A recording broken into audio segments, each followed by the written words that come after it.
Why aren't they? Why do they continue to be focused on MS being an autoimmune disease and not even looking beyond that? Do you have any... Money. Yeah?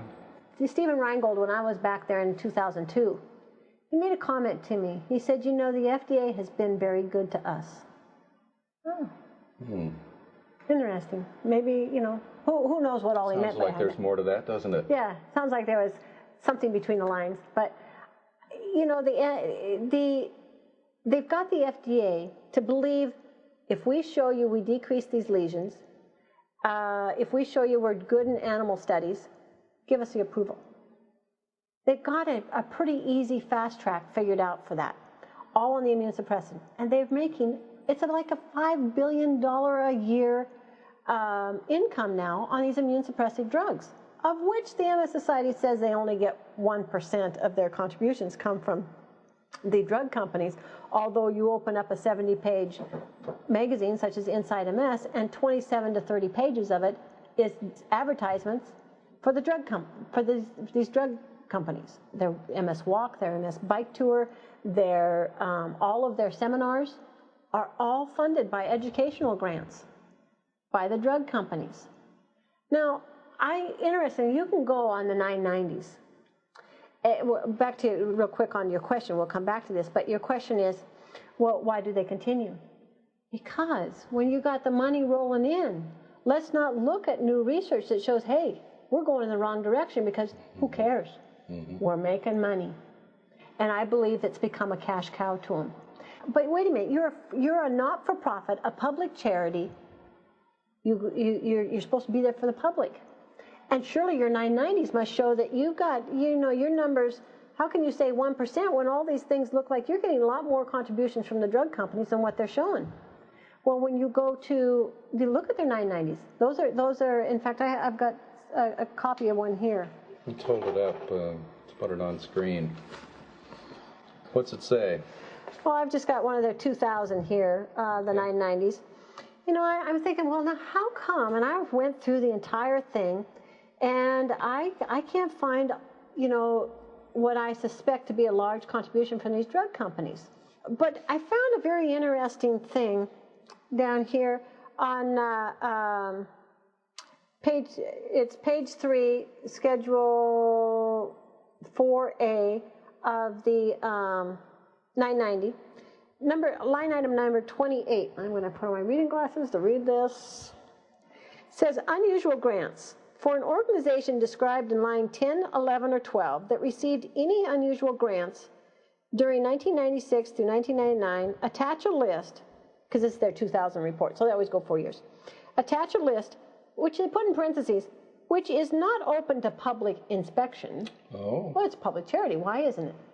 Attach a list which is not open for public inspection for each year, showing the name of the contributor, the date, and the amount of the grant, and a brief description of the nature of the grant. Do not include these grants in line 15. In other words, don't put them in your income.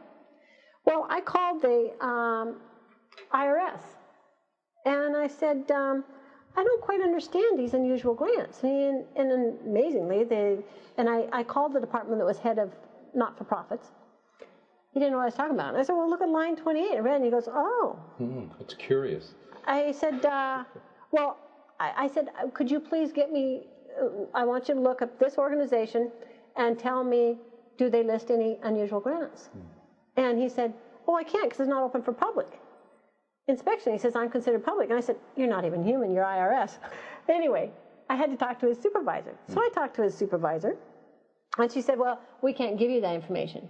So I go look up this law, and the law says, look, you can't, maybe you can't give me the name of the organization, but you can give me all the statistical data.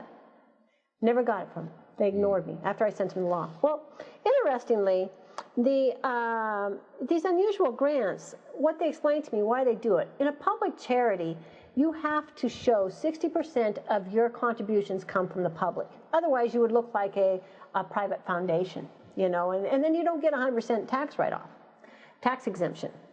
So if say, for instance, if the unusual grants were set up, like if somebody were to get a large contribution from say from an estate settlement, from a will or something like that, at one time. It's not to be expected to ever get it again. It's a one-time thing, and it wasn't solicited. And then you can keep it out of your formulation to show, because otherwise it would put you into a private foundation rating.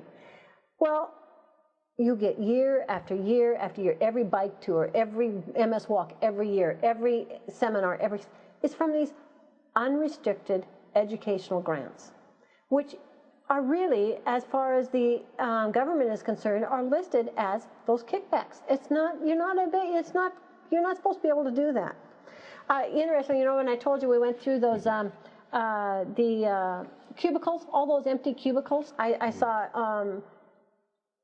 3 people the first time, and I saw 4 people, counting the person at the desk, the second time. And this is, middle of the workday,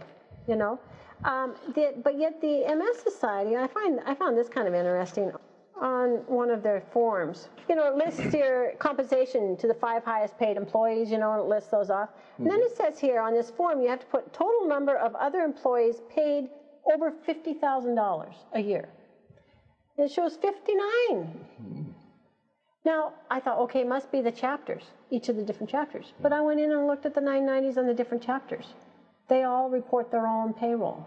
Just New York. I don't know, I never saw them. So maybe they're at that hotel down in Manhattan. Long lunch. So how big is the National MS Society? Big? Huge? It appears to me they have their claws in everything. Do you see a direct tie between them and the drug companies, other than what you've mentioned? Other than maybe these little shadow contributions? It's amazing.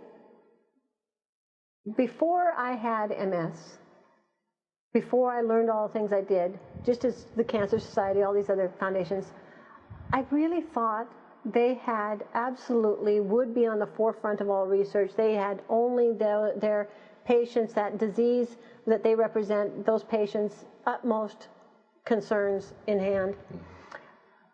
Not anymore. Not-for-profits have become a huge, look at the trouble they had with the Red Cross, etc. It's not just the MS Society. I've decided it's global. Well, bottom line, are they really a factor in helping people with MS? Are they really a factor in either finding a cure or at least helping people that already have it? Can you go to them with help if you have MS and get some kind of grant? Or I've talked to lots of MS patients, and the MS Helping Hands is an organization which I'd started, and now Bill Brayer has taken over. It is a not-for-profit. It has nothing to do with the MS Society. Bill and I shared, a certain idea, and that is we wanted a true not-for-profit, in that you didn't have paid salaries, you didn't have paid positions. It didn't become this lucrative career for anyone. It was simply the funds that came in. You kept your overhead just as low as you possibly could, so that all the funds went back out to the cause. And he has held true to that. The MS Society will say that only 20%, they put 20% of their contributions to research. Why? Why so little? Why? But when you see the kind of salaries they pay, you can see why it has to be so little. But, unfortunately, not-for-profits, and I think it's several of them, is that it has become big business.